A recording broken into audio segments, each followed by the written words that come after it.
खोपोलीतील शिवसेना नगरसेविका मानसी काळोखे यांचे पती मंगेश काळोखे यांच्या हत्येप्रकरणी आतापर्यंत 12 जणांना अटक करण्यात आली आणि ही हत्या सुपारी देऊनच करण्यात आल्याचं सुद्धा निष्पन्न झालंय। ज्यांचा या गुन्ह्यामध्ये सहभाग आढळलाय त्यांना रायगड पोलिसांकडून अटक करण्यात आली आहे, अशी माहिती पोलीस अधीक्षक आचल दलाल यांनी दिली आहे। राष्ट्रवादी काँग्रेसचे जिल्हाध्यक्ष सुधाकर घारे आणि प्रवक्ते भरत भगत यांचा या गुन्ह्यामध्ये अजून तरी सहभाग आढळलेला नाहीये, पण त्याबाबत तपास सुरू आहे आणि तो अंतिम टप्प्यात असल्याचं सुद्धा पोलीस अधीक्षक आचल दलाल यांनी सांगितलंय। आपण महत्त्वाचा मुद्दा काढला। मी सांगू इच्छिते की जे आपला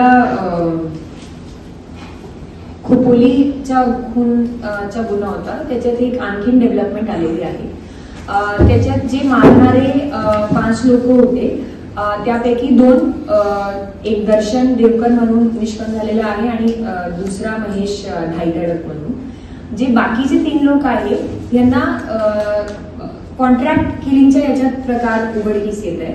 म्हणजे जे रवींद्र देवकर आहे त्यांनी याच्यात एक प्रकारे सुपारी देऊन काही लोकांना बोलवलेलं होता आणि त्यांनी हे घडवलेलं आहे।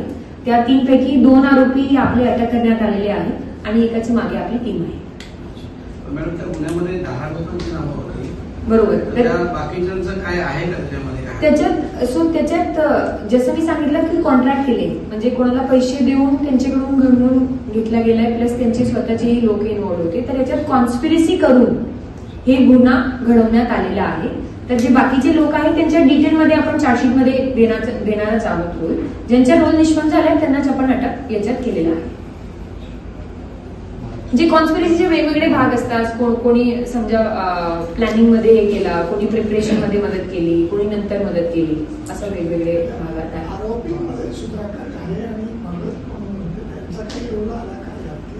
त्यांचे सध्या रोल तपासाच्या अंतर्गत आहे। काही दिवसांनी आपला जवळपास पूर्ण होत आलेली आहे। याच्यात आपलं जे डिटेक्शन आणि हे होतं इन्व्हेस्टिगेशन, आपल्या पुरावा गोळा करण्याचं काम चालू आहे। एकदा आपल्याला शेवटचा आरोपी पण मिळाला की पूर्ण पिक्चर आपल्याला क्लिअर होऊन जाईल। मग ते जे घारे आणि भगत म्हणून आहेत ते आता फरार म्हणून आहेत की त्याची गरज नाही, त्यांना अटकेची गरज नाही? सध्या आपल्याला पुराव्यामध्ये त्यांची अटकेची गरज वाटत नाही, पण हे पूर्ण नाहीये, कारण जोपर्यंत आपला शेवटचा आरोपी ज्यांनी एक्झिक्यूट केलेला आहे तो मिळत नाही याच्याबद्दल पूर्ण खात्रीने सांगणं चुकीचं होईल।